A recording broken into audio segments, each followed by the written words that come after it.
Ya te di las reglas en el camerino. Protéjase todo el tiempo y obedeces mis órdenes todo el tiempo. Todo el guante. With the great Cuban boxing master Regandiao having at least temporarily moved up and out of the weight division, I think there's a sense right now that the 122-pound weight class is wide open, ready for someone to establish themselves, assert themselves as the guy. And Ray Vargas is as likely a candidate as any. Yeah, I think so too, Max, because I feel like Oscar Negrete is not the puncher that Ronnie Rios is. And for him to be able to take Ray out, it's going to be very difficult. But he does have the kind of high-pressure, high-volume work rate that could spring an upset even in a situation like this, though at a size disadvantage. Although he hasn't started out that way in the first 30 seconds. You know, so far, Vargas is maintaining his distance, and Negrete is fighting from a position where it's going to be very difficult for him to get anything done. He's got to get closer than that. And you see the reason why. So now here comes Negrete trying to legitimately create pressure and get inside. Taking a hard shot to the body for his trouble.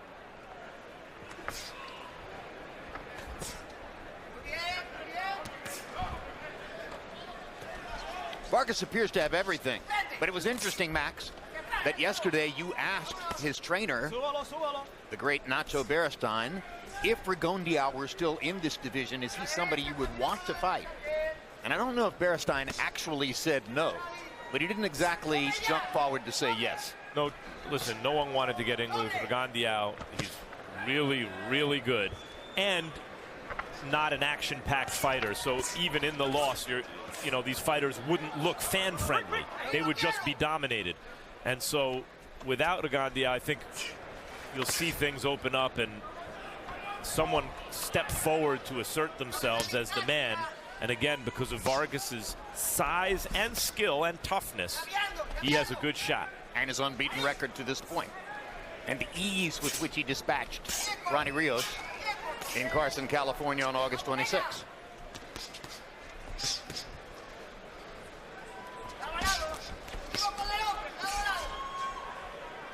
So far, Negrete has not been able to solve the problem that going forward puts him in harm's way of Vargas's two-fisted attack. Vargas is throwing some really hard punches, Jim. Body shots like that and to the head. So Vargas is out here ripping harder than we saw him even rip against Ronnie Rios. May have an even more stationary target.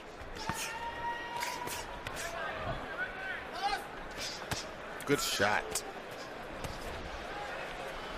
Yeah, Negrete is smiling, but those left hooks to the body hurt, Roy. That's why he's smiling. And 41 punches thrown so far in the round is an extremely low output compared to where Negrete wants to be. He'd love to be above 80. That's more in keeping with the pace he's shown in winning previous fights. He just got hurt with a body shot, Jim. He just got hurt bad with a body shot. Just throw a low blow behind. He's determined. He's still coming and fired some hard shots after getting hurt with a body shot. But Vargas went at him like he wanted Negrete to flinch after a hard-fought round. Wonder what that was about. Every time you throw the right hand, because you hit him a good hook to the body, you hurt him. Order.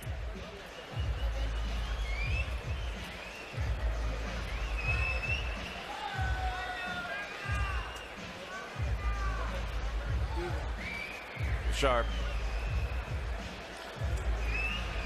Don't go out too far and keep your hands up, okay? Jim, here you know the body shots are working. When you see a body shot thrown to the liver side right here and the elbow goes back like that, you know the punch is working because he does not want to be hit again in that same spot. That elbow's late. In round one, 13 of Vargas's 28 connects were body shots, and you saw the vigor with which he was firing to the body and landing 28 punches in that round. Negrete landed only 8 out of 51. So it was a big round for Ray Vargas at the beginning of the fight, and he created a style imprint that would be very difficult for Negrete to compete with. You mentioned Negrete as the kind of, determination and style. They could spring an upset in a fight like this if everything goes his way, but that would be difficult even were he a naturally 122-pounder because of Vargas's length. He's not. He's a 118, 115-pounder even. He could make 115 pounds. And so he's giving up really a lot of size. And as a guy who's not a big puncher to begin with, you don't expect him to carry that mediocre punch up. No, you don't, Max. But you can see he's determined. That was good overhand right. He's very resilient, and he understands, I think, what he's up against. Although I don't know if he thought Ray could punch like this, because Ray has been throwing some really, really good punches tonight, some hard punches. Negrete has fought 10 of his 17 fights above 118, so it's not exactly unknown territory for him. What's unknown territory is fighting somebody like Vargas with this kind of height and this kind of skill. Oh. Nacho Beresford said that, told us yesterday that he wants Vargas to keep the fight at middle distance.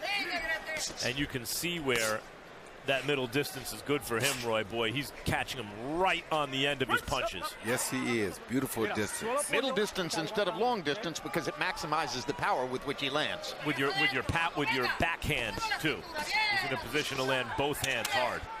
And Max, I can see the reason Nacho wouldn't really want a Rigondeaux fight, and it's not because Ray Vargas isn't good enough to beat him. The problem would be the one-punch knockout power that Rigondeaux possesses. Yeah. That would be the danger. Right, he's an accurate, huge puncher, Rigondeaux, but Vargas is very active, and against a guy who doesn't throw a lot of punches and who's aging, you know, that might be a good formula. That's what I'm saying. I don't think Vargas is worried about Rigondeaux. I think that's the only reason Berenstein didn't jump on it. Or wouldn't jump on it. Oscar Negrete is already fighting with his mouth open. He has taken some thunderous body shots in the first couple of rounds. I'm not sure what, at this point, Oscar Negrete is going to be able to do to reverse the tide of battle. He's coming forward. He's creating pressure as well as he can. But Vargas is accurate and active and landing the shots he wants to land so far in the fight. Both guys doing some really good body work. But Vargas is, I mean, his is just unbelievable at this point. Blistering body work. The Summer 9 Boxing After Dark returns with a triple header headlined by Orlando Salido's matchup with fellow all-action fighter Vicky Roman. Later that same night, more boxing on HBO Latino, headlined by Dennis Shafikov against Rene Alvarado. 1 week later, Billy Joe Saunders puts his middleweight belt and undefeated record on the line against knockout artist David Lemieux.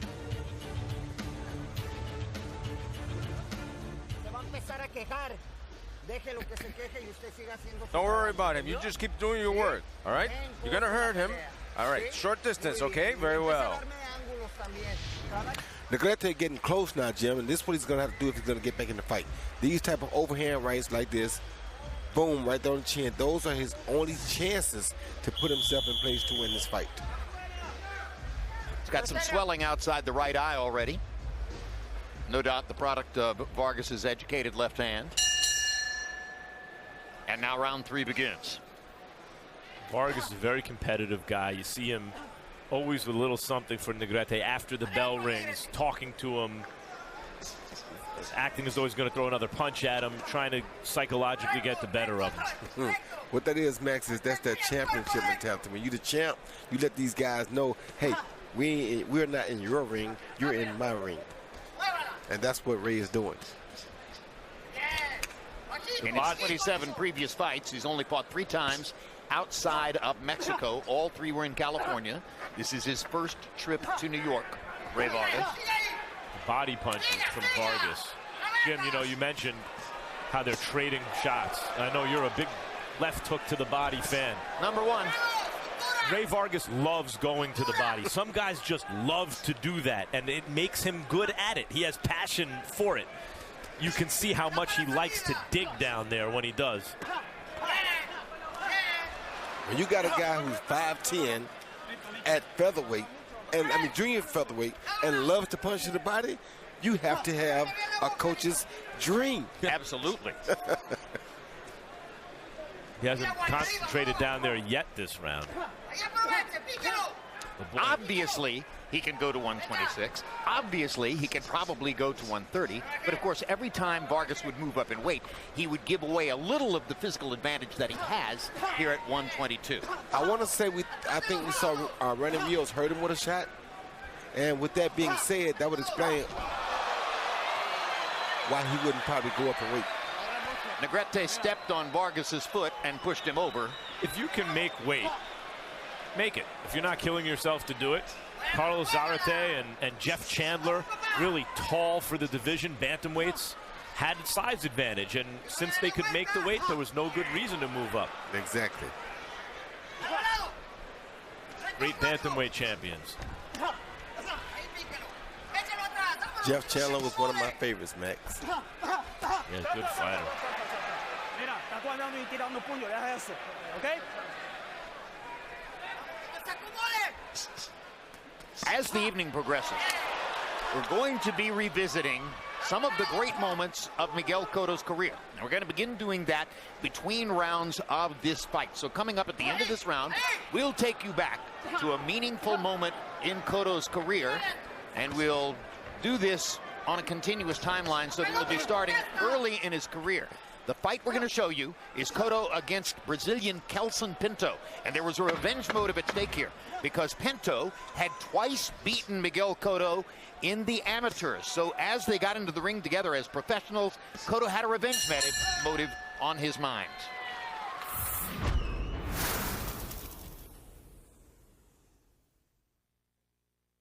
There Pinto lands a left hook and another left, and Cotto catches him with a left in between. There's a hard right hand followed by the left hook. The 1-2 put Pinto down. Crowd on its feet. That was a huge left hook by Cotto.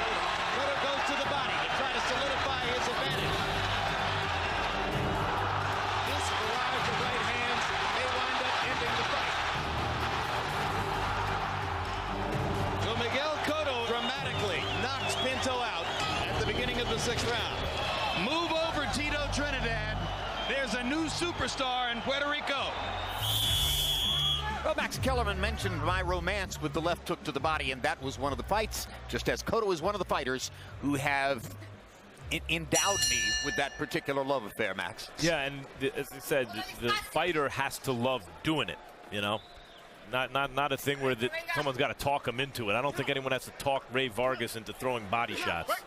Round 4 in this fight between Vargas and Negrete. Harold, how do you have it through 3? Okay, Jim, I got a 3-0, 30-27, Ray Vargas. You know, Jim, he keeps his distance. It's unbelievable. He throws combinations from a distance, and he keeps whacking Oscar Negrete with really good right hands. Some awful good combinations as well, as you saw there. Sometimes he throws 4, 5, 6 punches at a time. He's landing the cleaner, harder shots. He's winning the rounds. 3-0, Ray Vargas. So far, there's a lot of intensity in Ray Vargas, just as was the case against Ronnie Rios. He seems very seldom, Roy Jones, to waste a punch. He doesn't waste much, Jim. At his height, he can't afford to waste much because if he wastes a punch, he'll be open to be countered. And anytime you miss a punch, you're that tall, you give the opponent an opportunity to counter you at his range. So he doesn't want to waste much because anytime he misses, it allows him to be caught or be in a bad spot, position to be caught. Referee is Ricky Gonzalez, who, as you saw, talked to Negrete there, trying to keep this thing under control. So, though there are obvious advantages that are created by Vargas's great fight, there are potential disadvantages too. Max? A nice left hook by Negrete. Negrete thinks he needs to stay in on Vargas, not get in and out, but he normally has an interesting rhythm. Jumps in, gets out, in and out, and he's come up with a little something defensively here, I think, Roy, where he's leaning on his back foot a little bit, just out of range with his guard up, waiting for putting just enough pressure to get Vargas to throw a couple punches, a combination, 2, 3 shots, blocks them, and then jumps in on him. Tries to get a counter. Yep. That's the biggest thing. But the problem is he's going to be able to maintain the power with taking so many body shots to be able to hurt Ray Vargas in the later part of this fight. And the other problem developing as it goes along is they hadn't come close to winning a round yet. Right. And if you lose all 7 of the first 7 rounds, then your chances of scoring the late knockout in the 8th, 9th, or 10th go down. Yeah, they do, but my point is that because he's losing those rounds, he has to be looking at trying to set up a knockout win. 100%. Another body shot from Vargas. Every left hook to the body that Vargas lands like that makes it more difficult for Negrete to score the knockout he needs in the late rounds. Tell you what, Negrete has a big heart on him because he's in against a very tall guy, a guy who can discourage anybody at this weight class very easily, and he is not backing down and has not slowed on his attack as trying to get there and get that knockout shot in. At 15 and 18, a lot of guys that had their hands full with Negrete. Yes, right hand to the middle of the belly by Vargas to punctuate that round. Come on, ref. You gotta stop whining, ref. Yeah. You good? Yeah. Agüita. Some water. Acá te quiero. Bien, dale ahí. All right, good. Breathe. Gotta work on it. Amigo. No puedes dejar de Son, trabajar. Estás you can't esperando, stop ya working. llega You're con tiene waiting. 30 y te You're queda. waiting. He's in front of you and you're waiting, okay? Come on, touch him. Touch him as well. Suéltame las manos. Please, let your hands go. Viene el quinto round. 5th round is coming.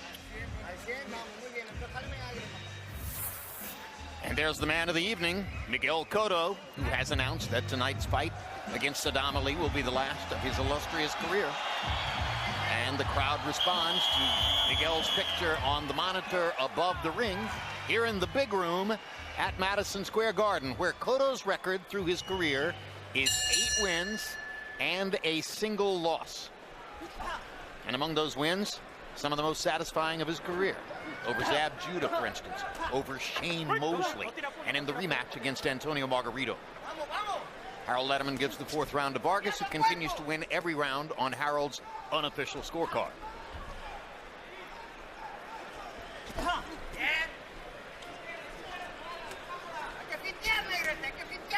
You know, Jim, it almost reminds you of the fact that every time Muhammad Ali fought Joe Frazier, I don't never think Joe was truthfully looking to win the fight by decision, because he realized how much of a price he had to pay to get inside. With that being said, decision was out the window. The only real chance was to try to knock him out. But he did win a decision in the first fight when he did knock Muhammad Ali down in the 15th round of a 15-round fight. A very close fight, too. Exactly, and a decision that some thought might have gone Ali's way, yes. Although essentially the knockdown was the clincher, Matt. Exactly. Yeah, I think they got the decision right in the first fight. The thing about Frazier was he was a huge left hooker, and in a fight like this, Negrete is trying to do more of a fighting Hirata, who moved up from flyweight to beat bantamweight great, the undefeated Eder Joffrey at the time. Hirata had to overwhelm him with volume, and it's not an easy task. Your skills, heart, determination, everything have to be pitched extremely high to pull that off.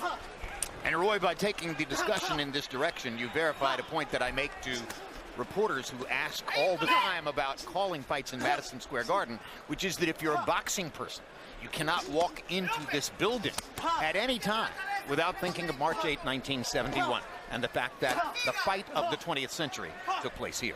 Exactly.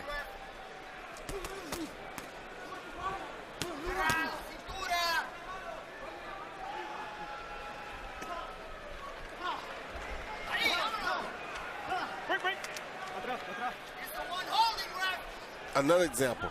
How many guys did we see Mike Tyson look to outpoint?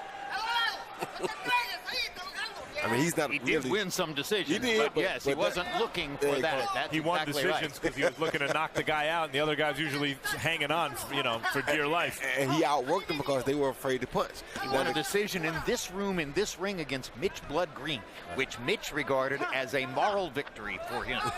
That was the second time, I believe, Mike Tyson went the distance. And that's when a tall guy faces a good short guy. The good short guy's only chance is to try to land the knockout shot. Or overtax the tall guy's defense with just sheer volume of punches. Tough when the tall guy also throws a lot of punches. So you're saying that the first time Tyson went the distance was Quick Tillis? Mark your calendars on December 13 and 27 for this year's final installments of The Fight Game. Join me, along with Max Kellerman and Bernard Hopkins, as we look at boxing's biggest stories and issues and give out our year-end superlatives. December 13, the monthly edition, and December 27, the year-end edition of The Fight Game.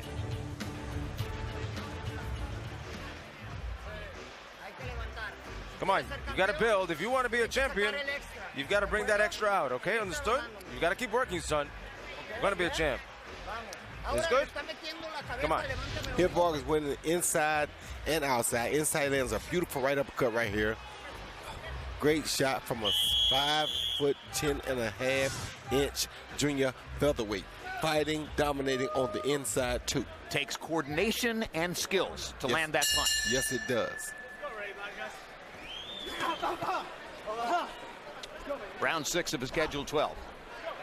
Negrete came in hoping to throw more than 80 punches per round. In the first 5 rounds, he's averaged 55 punches per round and is landing 9 of them.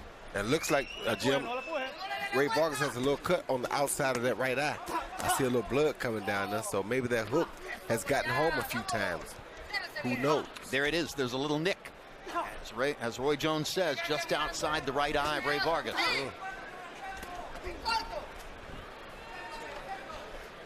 And does that lift the spirits of Oscar Negrete to see that little fleck of blood outside the eye? Yes, it does. Sometimes that's all a guy needs to see to know that his punch is obviously making contact. So maybe if it can make contact, it can land a knockdown or a knockout. Who knows? That gives him that little bit of hope. Vargas is landing some real big uppercuts upstairs in this round. Huge uppercuts. Given the come-forward style and the will to get inside that Negrete continues to show, he's got to expect from time to time to be a sitting duck for the uppercut, particularly against a guy with the skill, the balance, the timing, coordination of Ray Vargas. And he's taking that shot very good, though, Jim, because he's been hit with some really, really clean uppercuts by a tall fighter. Yep. Negrete running forward to get back into the action.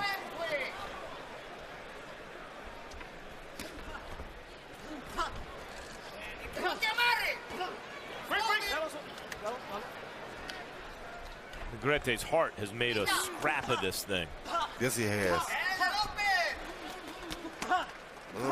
I'll give you a sneak preview and tell you that the Miguel Cotto fight we are about to feature between rounds at the end of this round is the fight that Cotto says made his career. It's a little bit counterintuitive because it wasn't against one of the bigger named opponents, but because of the circumstances of the fight and what took place, Cotto is unequivocal in saying that fight made my career, gave me the will and the understanding to go through adversity to get what I wanted. My broadcast partners are sitting here thinking, oh, I know that. I know exactly what fight we're going to talk about.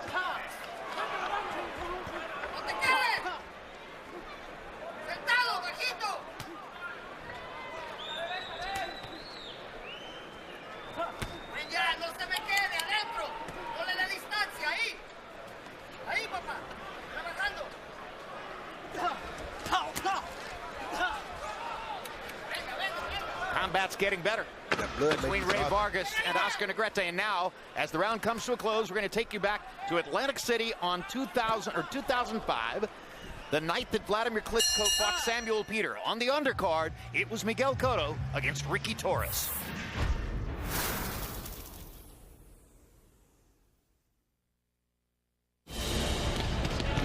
Left hook puts him down after a perfect counter straight right hand. Torres hurts Cotto with a left hook there. He gets ripped again, and down goes Miguel Cotto. Oh, Cotto badly hurt with a right hand that busted him straight on the top. Tremendous round for Ricardo Torres.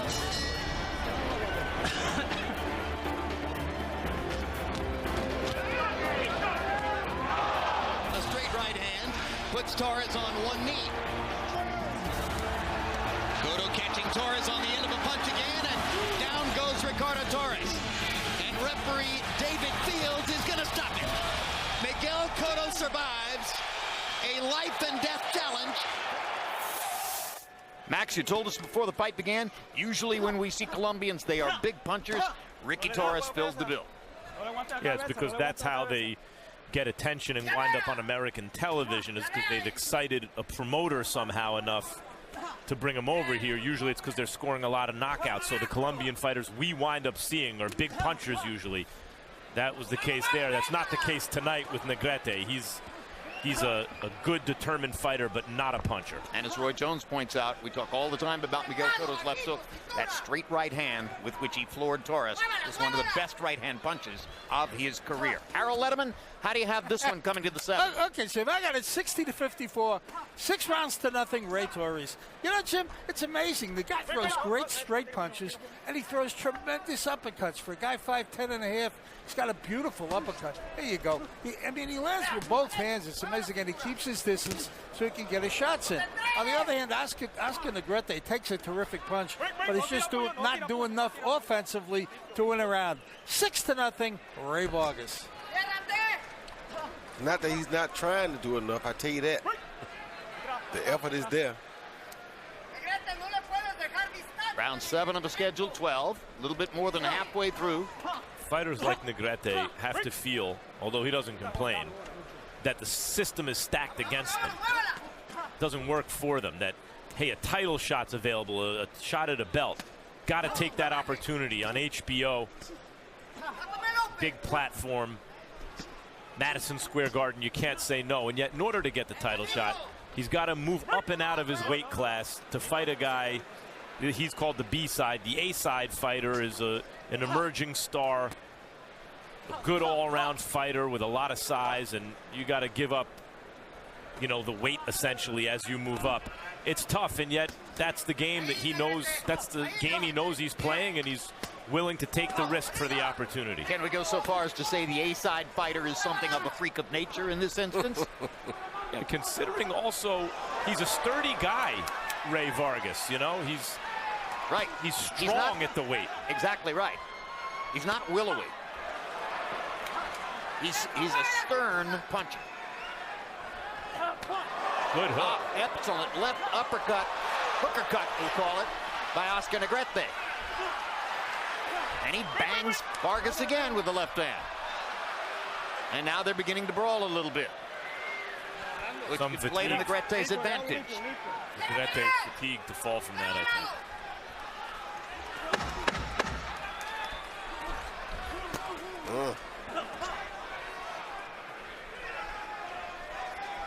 Blood is starting to flow more freely now from the cut outside of Ray Vargas's right eye. As he continues to win rounds in his battle against Oscar Negrete.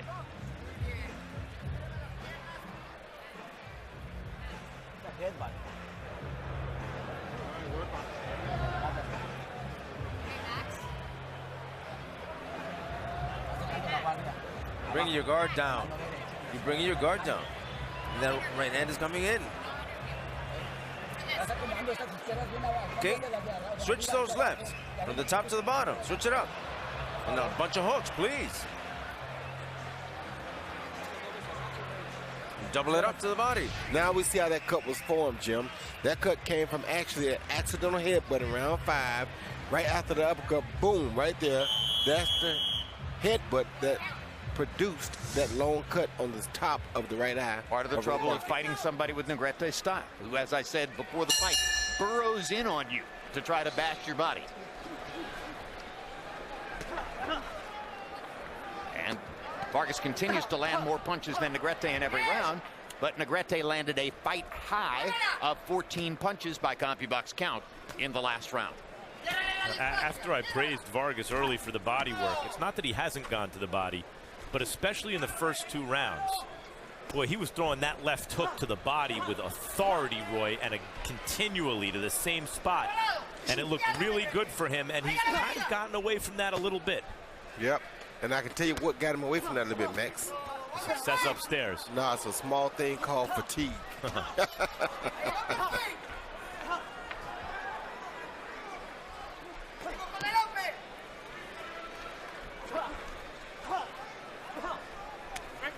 And the pressure of Negrete is not making it easy because Negrete is not a sitting target anymore. Now he's constantly on the attack, so the shot is not as easy for Vargas to land as it was when Negrete was just standing on the outside. And I wonder how discouraged also Vargas is when he's unloaded some huge shots on Negrete, a smaller guy who's not hitting him very hard, but he's still hitting him. Hit him with some beautiful shots there. Some beautiful body shots by Ray Vargas. And Negrete still comes on. Now Vargas, the cut bleeding over both eyes, it looks like, right? The big one over the left eye, little one over the right eye. Well, we saw where the left eye cut or the right eye cut came from. That was the headbutt that Roy Jones illustrated for you between rounds. Now I'm wondering where the left eye cut came from. There it is. Pretty big one, as Max Kellerman said, above the left eyelid. And now Ray Vargas is going to go and get a look from the doctors. Negrete's face relatively clean. He shows no blood so far. And he's nodding at us as if to say, aha, now I've got him where I want him. Can you see well? Does the blood bother you? No?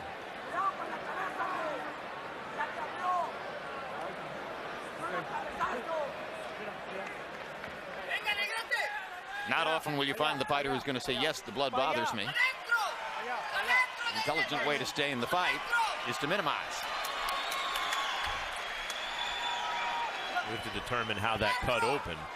If that was a headbutt, you got to figure Vargas is way up on the cards, but he's not looking to get out of the fight. Not at all. Negrete has a big heart, Max. Huge heart, son. Who you know tries this hard. And sometimes that's what that little bit of blood can do, Jim. It gives them confidence that they're getting there. Yeah, his energy level's gone way up since the blood began to flow around the eyes of Ray Vargas. Vargas goes back to the body. Negrete continues to fire upstairs. Vargas's punches now increasingly are more like arm punches and less like the full power shots that he was throwing earlier in the fight. And that's what I spoke about when I said that little thing called fatigue. Absolutely right. Undefeated records are oftentimes misleading and not that important. In this case, it's interesting. Negrete's self-view. He comes into this fight undefeated in 18 fights in a title shot. And he's fighting like that's the way he sees himself. Like he sees himself as a guy fighting for something and also protecting that undefeated record. Despite the fact that most likely, at least on Harold's unofficial card, we know he hasn't won a single round yet. December 12th, tune into the year-end special of Real Sports as Bryant Gumbel and the show's correspondents recount some of their favorite and most memorable moments of 2017.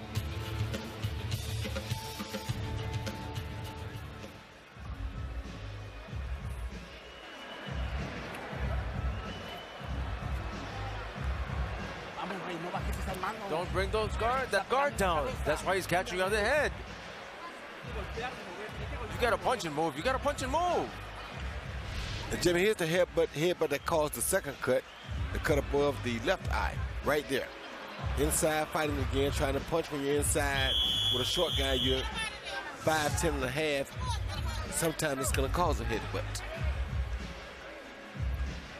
Now we got two cuts as the result of two headbutts. And the doctor is going to get one more look, particularly at the left eye, I think now. Yes, they're looking closely at the left eye of Ray Vargas.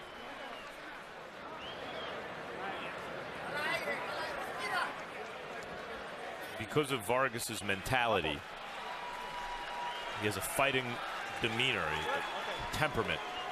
He likes to mix it up. And because he's not a great defensive fighter, who can just keep the fight exactly where he wants it, one of the things that makes him interesting is even as he's winning, he's usually in a good fight that includes some risk to himself. Harold Letterman, how confident are you that the New York State Athletic Commission is properly aware that both cuts were caused by headbutts? Well, Jimmy, it's the referee's call. I mean, the only one that's got to be aware that the cuts were caused by headbutts is the referee, nobody else. Not the commissioner, not the doctor, nobody else. It's the referee's call. If the referee stops the fight and says he's stopping it because of a headbutt, they go to the scorecards and destroy it. What's your level of confidence in referee Ricky Gonzalez? Oh, he's pretty good. I mean, I'm sure that he knows that both those cuts were caused by headbutts. Okay, that's the answer we're looking for. But Vargas is throwing punches like he's not trying to take any chances here. Looks like he wants to get Negrete out of there. He does. He really does, Max. Good shot. Loaded up on a left hook. And I'm going to tell you something. I've never seen a guy this small like Negrete move up and take this many body shots, vicious body shots like that one, and continue on as hard as he's continuing on. That says a lot about Negrete. Well, his trainer, Manny Robles, is a rising presence in the sport, making a bigger and bigger name for himself now with each passing year. The gym is in Southern California, but his clientele comes from all over the world. We saw him last week with Slava Shabransky. Now here he is this week with a Colombian 122-pound fighter. We already mentioned that he's training Oscar Valdez and Michael Conlon, two of the most celebrated young fighters in the sport.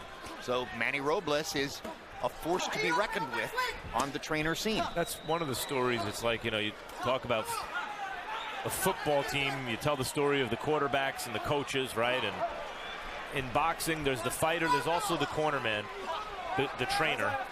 And Robles' story, we've seen this dynamic play out before. Robert Garcia, for example, would show up with the B-side fighter here on HBO. Good trainer. Usually came in with a tough fighter, but the other guy was just more talented, and there had to be given something had to be given up in order to get the shot. Like tonight, Negrete has to give up the size, has to move up in weight. And eventually, if that trainer does a good enough job often enough, eventually you see him wind up with the A-side fighter. It's part of the system I was talking about earlier that doesn't favor Negrete. Robles is paying his dues at this level also right now, it seems. Conlon and Valdez are A-side fighters. Negrete is trying to become one, but it's an uphill fight.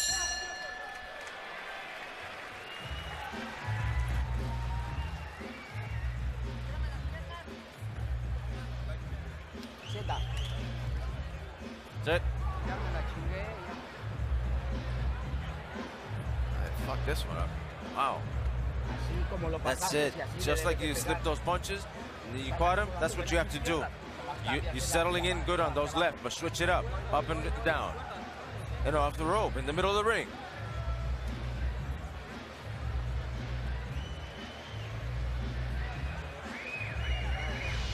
Here you see a beautiful body shot landed by Ray Vargas. This is the type of punch that I'm talking about. Negrete taking and not backing down, Jim. Usually when guys get hit with a punch like that, not only do they stop punching, but they usually go down. He's not stopping punch. He's not coming forward. He's still pursuing him with everything he has. And there's a quick shot of Miguel Cotto in the dressing room with Marvin Somodio smiling. Freddie Roach's assistant trainer wrapping the gloves onto Miguel Cotto's hands. In round 9, Vargas threw a fight low 62 punches and landed a fight low 16. Possibly he's beginning to be more distracted by the cuts over both of his eyes. Harold, how do you have it unofficially through 9? I'll tell you something, Jim. I think that Ray Vargas may be getting a little bit tired with all the punches he's throwing. I got it 90-81, 9 rounds to nothing, Ray Vargas. He's just landed too many, you know, and he's landing the harder, cleaner shots. Those body shots are brutal. I mean, when he goes to the body, it's unbelievable. I think he's doing a lot more damage than Negrete, who's trying like heck. I mean, Negrete comes flying in with both hands going, but he just can't catch Vargas. 9-0, Ray Vargas. Good left hook by Vargas. The other bad thing about this for the short guy and the tall guy is that the tall guy is the sharper puncher tonight. Meaning yet another disadvantage for Negrete. Of course. Right, even if they were in the same weight division naturally, Vargas would be the favorite tonight.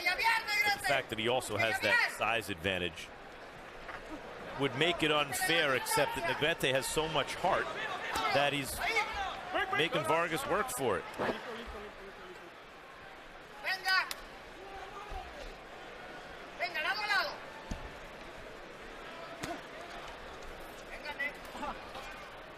Out of the ring.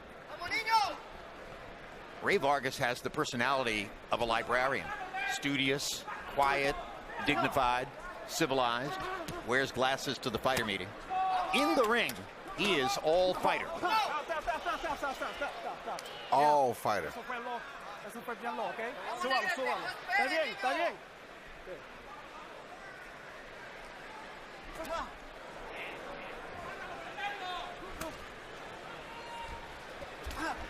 Vargas told us yesterday that his father has been a lifelong friend to Nacho Beristain. I asked Beristain, I said, are you training him largely because of your friendship with his father? He said, I'm training him because I recognized he has an extraordinary ability to work hard and that he will dedicate himself to being the best fighter he can be. It shows up in the skills that you're seeing in the ring.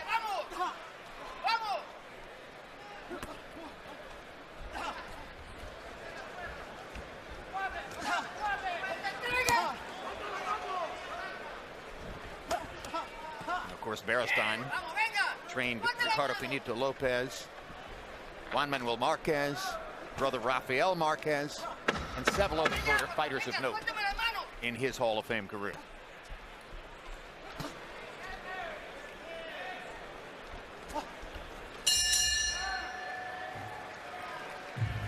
And that was not a round in which Negrete was able to create pressure for Vargas. Nope.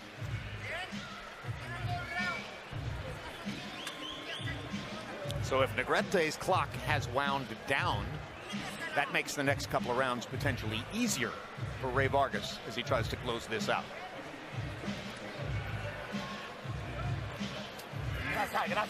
Vaseline, Vaseline. Water? None. Breathe. Breathe. And you've seen Miguel Cotto warming up in his dressing room. Now here's Saddam Ali with his trainer, Andre Rozier. They're from across the river in Brooklyn. Ali's father visible over his right shoulder there. Here's a look at Manhattan, where Ray Vargas will try to close out the last two rounds now against Oscar Negrete. Negrete slumped to fight lows of 4 punches landed and 30 thrown in round 10 when he appeared simply to have run out of gas. Yeah, Joe, I think, that body shot's starting to take an effect on him. That was a bad one. Good left hook That to was the a body. bad one there. Another good left hook to the body. Sure was. Vargas is trying to finish. Negrete's right elbow is pinned to his side now after that hook. He does not want to taste another one of those. Which means he can't throw a right hand. But he's still throwing it. He stuck it out there. To the body, he did.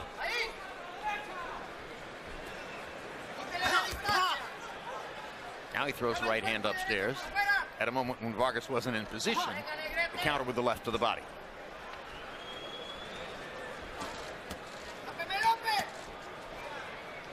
"20 years ago, Saddam Ali and his father were watching a fight here in Madison Square Garden. Prince Nassim Hamed's American debut against Kevin Kelly. What a fight. And it was the excitement of that unforgettable night which first interested Saddam Ali in becoming a boxer. What a great fight that was, Hamed and Kelly. It was a circus. From the moment that Hamed entered on his suspended flying carpet. For certainly the longest ring entrance ever seen here at the Garden. Making Kelly wait while steaming in the ring. Both had to climb up off the deck. Several times. That's right. It was something. So it was a little Foreman Lyle, Roy. Yeah, it was. One of the best small fights you've seen in a long time.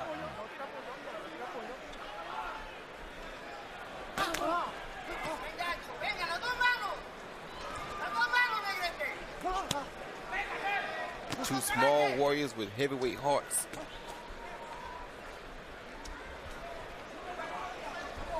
And Negrete also has a heavyweight heart. And Negrete is simply dropping out. This is a guy who wanted to throw 80 punches around coming in. He built up some energy in the middle stages of the fight, created a bothersome difficulty for Vargas with headbutt cuts over both eyes. But in this round, Negrete has thrown 21 punches and landed 5, which is tantamount to saying that he has checked out of those at this point. Well, Negrete, I still think the spirit is willing. The flesh has just been beaten up. Tortured. Yeah, he's expended so much energy just to keep his head above water here, and he doesn't seem to have much left. Not many people that I know would have lasted from that body shot he caught early in the round. Right.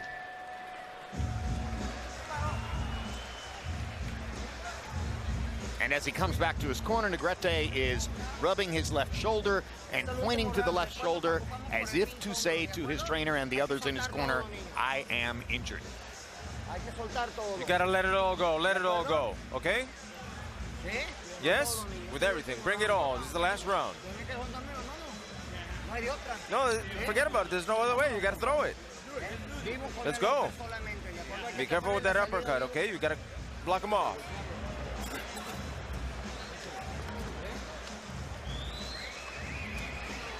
I interpret, forget it, there's no other way. It's something about his left shoulder, and the trainer, Manny Robles, said, I'm not interested in hearing about your injured shoulder at this moment in time. We've got 3 minutes to go, and you got to throw everything you've got. And our interpreter, Jerry Olaya, confirms that I was correct. Sometimes when someone's hopelessly behind in a fight and a trainer sends them out, we criticize them, I criticize them. Sometimes it's the right thing to do.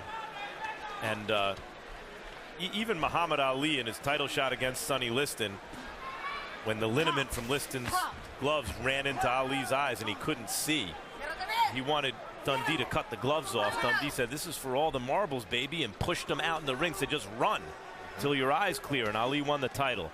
It's very unlikely Negrete wins this fight, but he's come this far and he's given a good account of himself, and Robles wants to see him go out as well as he can. And later, after the 14th round in Manila against Joe Frazier, Ali again asked Angelo Dundee to cut off the gloves, and Dundee did not cut off the gloves, while across the ring Eddie Futch was saying to Frazier, you've done enough. Done enough, and because he didn't cut off the gloves, Ali won that fight by TKO.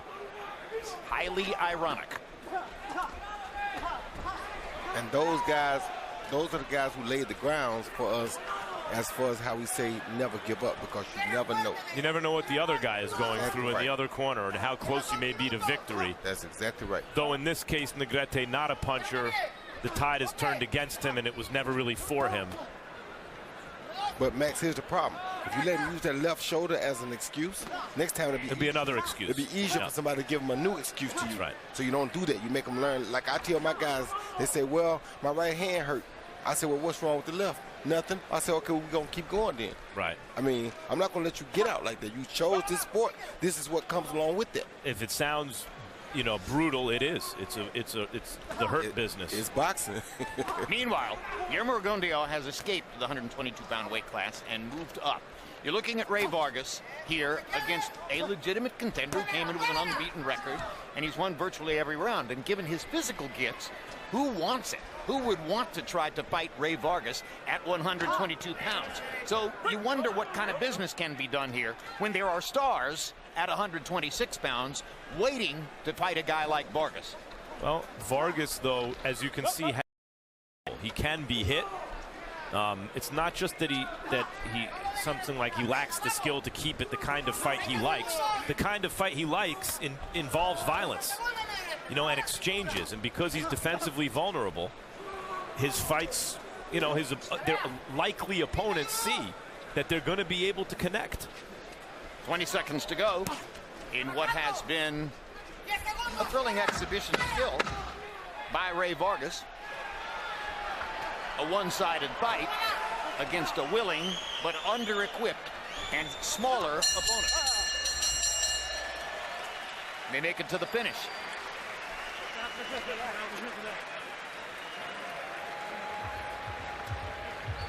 And Vargas kind of grudgingly puts his left arm up around Negrete. Not as much love there as you often see in the give and take between two fighters at the end of 12 rounds. And that probably has something to do with the headbutts that open cuts over both eyes. Final CompuBox numbers, and you will see the degree to which Vargas swamped Negrete with his own activity, landing 145 punches more, throwing 186 punches more, and landing at a significantly higher connect percentage. Power shots, many of these to the body, landing 105 more, throwing 45 more, and almost doubling the connect percentage on power shots against Oscar Negrete. Seems like it would be pretty hard to misinterpret the verdict on this fight. Harold Letterman wound up scoring every single round for Ray Vargas. Harold, who are the official judges who give us a decision? Okay, Jim. Carlos Ortiz from Queens, New York. He gave every round except one to Jesse Vargas against Saddam Ali. I mean, he's a good judge, you know. I think he'll do a good job. Kevin Morgan was the judge for Sergey Kovalev against Slava Shabransky on November the 25th, and he was also the judge on HBO for Cletus Eldon against Roberto Ortiz recently on November the 11th. Meaning he did no judging in either fight, Harold. Correct. And the third judge is from Pennsylvania, Alan Rubenstein. You know, if you look on BoxRec, Alan Rubenstein judged 583 fights. He judged Murat Gassiev and Christoph Wologic for the cruiserweight title on October the 21st in Newark. So we've seen them in the neighborhood recently. So those are the three judges that are going to work the fight, are working the fight. And Michael Buffer is standing at the ropes and ready to give us the official. Ladies and gentlemen, here at Madison Square Garden, after 12 rounds of championship boxing, we go to the scorecards. Kevin Morgan scores it 119-109. Carlos Ortiz, same score, 119-109. And Alan Rubenstein scores it 120-108. All three to the winner by unanimous decision. Still undefeated El Invicto. Still the undefeated WBC Super Bantamweight Champion of the world, Ray Vargas. Vargas maintains his unbeaten record. Negrete must accept the first defeat of his career. Two judges chose to give the proverbial courtesy round to Oscar.